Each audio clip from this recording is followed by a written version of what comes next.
Estimados niñes, ¿cómo están? Espero que todos estén muy bien. Les mando un abrazo psicológico a cada uno de ustedes. Espero que todo vaya bien en casa. Bueno, primero presento este PowerPoint para que puedan ustedes ir escuchándolo, para que puedan ir entendiendo algunas cosas, haciendo el supuesto de que estamos casi en clases.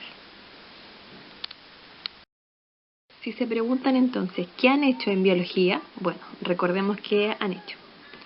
Lo primero fue trabajar en su texto escolar, realizar o retomar diferentes preguntas que yo hice, anotándolas en un cuaderno que sí sé que existe, observar un PowerPoint, que me imagino que lo escribieron, realizar 2 guías, de las cuales la primera trata de registro fósil y la segunda de Chile inexplorado, que esa fue la última.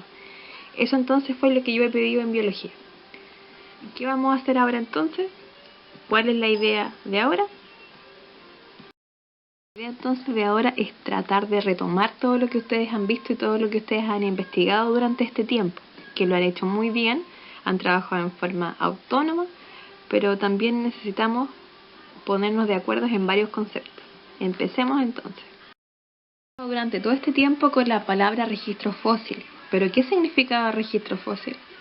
Bueno, lo primero que tienen que tener en cuenta es que el registro fósil se refiere a todas las señales de la actividad de organismos que ya no existen, ¿cierto? De organismos pretéritos. Dichos restos conservados en las rocas sedimentarias pueden haber sufrido transformaciones en su composición o deformaciones más o menos intensas. Entonces la ciencia se encarga de retomar todo esto, buscar todos estos fósiles, y como ustedes ya descubrieron, ¿cierto? La ciencia que hace esto se conoce como paleontología. Ahora, ¿por qué tan importante o qué tiene que ver con lo que nosotros vamos a seguir viendo? Tiene que ver porque es la forma más fidedigna, más fehaciente de poder entender lo que es la evolución, un término que vamos a ver desde hoy. La evolución. Si yo preguntara en la sala de clases qué es la evolución, es lo más probable que ustedes me contesten que son cambios, que son procesos o cosas que van cambiando o mejorando. Pero para que no quedemos con esa idea, que conceptos que ustedes pueden haber dicho que estén bien, pero en realidad quedémonos con esta idea principal o primordial de lo que es evolución. Evolución es el proceso de transformación de las especies desde sus ancestros hasta el estado actual. Y esto no quiere decir que siempre el estado actual tiene que ser en mejoría. También existe un concepto denominado involución, donde quiere decir que las especies se van reduciendo o que van volviendo hacia atrás. O sea, no siempre evolución es un concepto relacionado con mejoras, pero sí siempre es un proceso de transformación. Y además es un proceso de transformación que se da en periodos muy extensos. O sea, uno no puede hablar de evolución de un día para otro, sino en un tiempo geológico, es decir, en un tiempo medido en la Tierra durante muchos, muchos años. Entonces, niños, surge la gran pregunta. Si nosotros hablamos de evolución, de transformaciones y cambio, entonces la pregunta es, ¿cómo existen tantas especies diferentes hoy en día? ¿Cómo nosotros podemos observar cada vez que podemos salir y tenemos la oportunidad de salir al bosque, o salíamos, ¿cierto? Poder observar diferentes tipos de hojas, tipos de plantas, tipos de animales. La pregunta es esa entonces, ¿a qué nos llevó o cómo sabemos que hay tantos diferentes tipos de especies? Ya, lo primero hay que entonces determinar o definir, ¿cierto?, qué es una especie biológica. Una especie biológica, o especie, o organismo, que va a ser lo mismo, es un grupo de individuos que pueden cruzarse entre sí y dejar descendencia fértil. Eso debe cumplir, esa definición se debe cumplir para que nosotros hablemos de especies biológicas, ¿cierto? Y ahí podríamos entonces hablar de especies de delfines, de flamencos, de mariposas, de perritos de la pradera, de perros, de gatos, etcétera, de flores también, ¿cierto?, de organismos como los hongos, bacterias, reinomónera, todo eso, todo lo que conlleva hablar de especies, tienen que tener ese requisito de poder dejar descendencia fértil. Todo eso cumple como especie. No solamente hablaremos de especies biológicas, sino también de especies extintas. Pero cabe primero la pregunta, ¿cuántas especies existen en nuestro planeta hoy en día? Bueno, según el censo más actual, existen en el planeta 8,7 millones de especies. Pero la mayor parte de esta riqueza natural aún no se conoce. Solo se han identificado 1,3 millones de especies, lo que significa que aproximadamente 86% de las especies terrestres y el 91% de las marinas aún no se han descubierto, según lo que explicaron diferentes científicos, ¿cierto?, que están a cargo de las investigaciones en Estados Unidos. Por lo tanto, hay muchas especies que todavía no conocemos y lamentablemente no llegaremos a desconocer, y algunas se extinguirán antes de que podamos hacerlo. Por lo tanto, acá hay una imagen de las diferentes especies que están extintas o algunas en peligro de extinción. Por ejemplo, una de ellas es el lobo marsupial o tilacino, también conocido como lobo de Tasmania. Tigre de Tasmania. Fue un marsupial carnívoro originado en el Holoceno, esa es una era geológica de la Tierra, o una edad de la Tierra. Era nativo de Australia, Tasmania y Nueva Guinea, y se cree que se extinguió en el siglo XX. También ahí se puede observar el sapo dorado o sapo de Monteverde. Era una especie de anfibio anuro que vivía en unos pocos lugares en el bosque de Monteverde en Costa Rica y que también está clasificado como una especie extinta desde el año 1989, que no se han visto ningún ejemplar. Y aparece también otra imagen donde se puede reconocer el rinoceronte blanco. Es una especie de mamífero donde hay 5 especies de esta. Es el cuarto animal terrestre más grande y el cuarto mamífero terrestre más pesado después de las 3 especies de elefantes. También se habla que hoy existen más de 20.000 ejemplares viviendo en estado de libertad. El rinoceronte blanco se encuentra en la categoría de casi amenazado.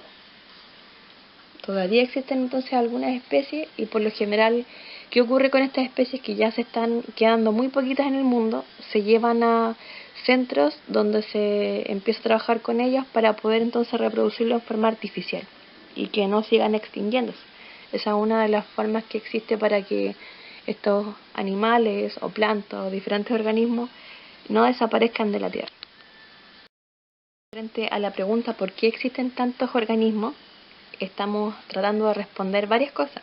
Primero, porque hubo una evolución que hizo que se generaran grandes transformaciones en diferentes organismos, y también, ¿cierto?, porque hay una variación o una variedad de estos. Y esto se conoce entonces como con la palabra biodiversidad. Diversidad en realidad genética o biodiversidad, que son términos más o menos parecidos. Ya, entonces, ¿qué es la biodiversidad? Se conoce como biodiversidad o diversidad biológica y hace referencia al número de especies presentes en un área geográfica, a la cantidad que existen.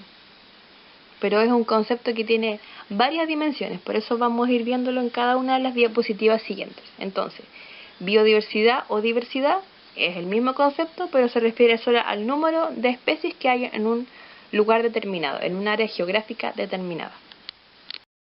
Como acabo de decir entonces, existen tipos o dimensiones de cómo hablar de diversidad. Por lo tanto, existe primero una diversidad de ecosistemas, que hace referencia a la variedad de ecosistemas presentes en un área geográfica. Es decir, si hay un humedal en ese lugar, ¿cierto?, si hay más que nada un bosque o si es de manera desértica. De hecho, nosotros en nuestro país tenemos la fortuna de encontrarnos con varios de estos ecosistemas a lo largo de Chile y presentar, de hecho, todos los que vemos en la imagen.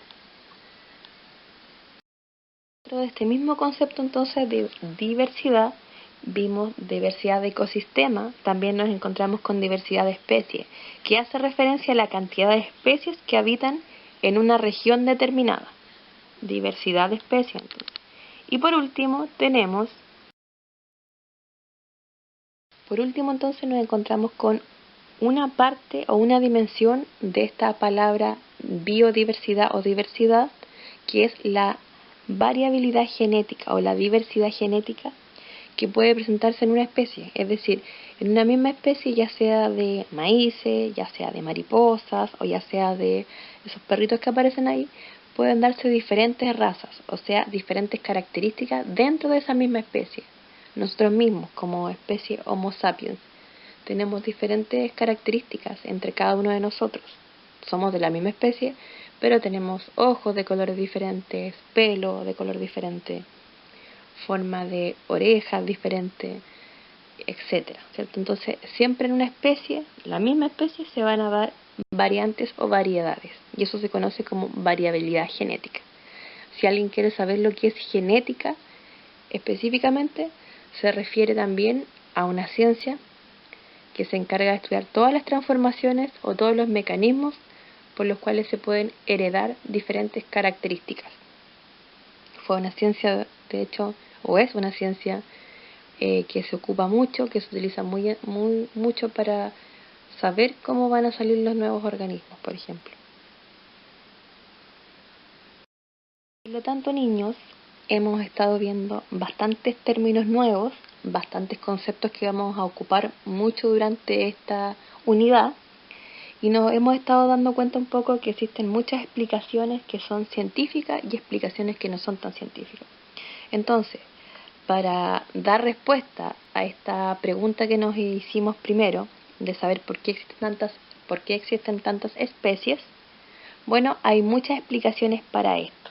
Primero, la evolución ha hecho que haya muchas especies diferentes, y también la biodiversidad de la cual hablamos recién también ha hecho muchas diferencias. Pero entonces, para explicar esta biodiversidad, para saber de qué se trata, cómo se formaron tantas variantes de una misma especie, vamos a explicar entonces teorías. Ya teorías que se han visto en diferentes épocas y que se conocen como explicaciones científicas y algunas no tan científicas. Nos encontramos con 3 de ellas entonces: fijismo, transformismo y evolucionismo. Entonces, explicaremos cada una de estas teorías. Primero, ¿por qué se denominan teorías? Porque son conjuntos organizados de ideas que explican un fenómeno deducidos a partir de la observación, la experiencia o el razonamiento. Es decir, estas teorías todavía no están comprobadas, pero sí han avanzado mucho con respecto al contexto teórico o histórico en realidad. Existían anteriormente explicaciones que no eran científicas, estaban limitadas a influencias por las creencias y por los conocimientos previos que se puedan tener. Por lo tanto, la primera que podemos ubicar es la del fijismo. Ahí aparece una imagen de la creación de Adán. Es un cuadro que está pintado en la Capilla Sixtina y que fue realizado por Miguel Ángel alrededor de 1511, en ese año. Por lo tanto, se puede ilustrar uno de los 9 episodios del Génesis representado allí por el artista, en el cual Dios le da vida a Adán, el primer hombre. Entonces, si se dan cuenta, tiene mucha relación con el contexto histórico por el cual se estaba pasando. Y entonces el fijismo dice lo siguiente. El fijismo dice que todas las especies tienen que permanecer iguales. Es decir, dicho de otra forma, el fijismo es un pensamiento donde los seres vivos, una vez creados, no cambian, sino que se mantienen iguales, es decir, fijos, de ahí el término fijismo. Esta idea iba de la mano con el creacionismo. El creacionismo también era una corriente un poco más religiosa y tenía que ver con eso, con que existe un Dios que se hacía cargo de toda la creación, de crear todo, que un ente superior se hacía cargo de formar todo lo que estaba y habitaba en la tierra. También nos daremos cuenta con el avance del estudio que estamos haciendo que todas estas teorías van a tener crisis, es decir, cada vez que se encuentre conocimiento científico, se van a ir limitando. Pero hablemos ahora del transformismo. Esta corriente acepta que el origen divino de las especies, o que es divino en las especies, pero indica que una vez creadas, sí pueden cambiar. Propone que los organismos se transforman desde formas inferiores a superiores, es decir, que el cambio está íntimamente ligado a la idea de progreso. También para los de esta corriente, los transformistas, algunas transformaciones habrían fracasado, lo que explica la extinción de las especies. Por último, nos encontramos con una de las teorías más aceptadas, que corresponde a la del evolucionismo, teoría que fue muy conocida entre el siglo XIX. El evolucionismo se impuso como una nueva corriente de pensamiento, plenamente científico. El evolucionismo se basa en el examen y en la contrastación rigurosa de las evidencias y propone que las especies cambien a lo largo del tiempo, pero a partir de un origen común. Entonces, esta es la última teoría, y una teoría que todavía hoy tiene mucha evidencia científica y mucho respaldo, por eso todavía se cree en ella. Por lo tanto, estimados estudiantes, no podemos nombrar la evolución sin mencionar a la persona o al naturalista, que fue uno de los precursores en ocupar este término, que fue Charles Darwin. Entonces, la idea es que ustedes ahora puedan leer su libro y puedan conocer su historia, sus viajes y todo lo que él hizo para poder conocer hoy día el origen de las especies.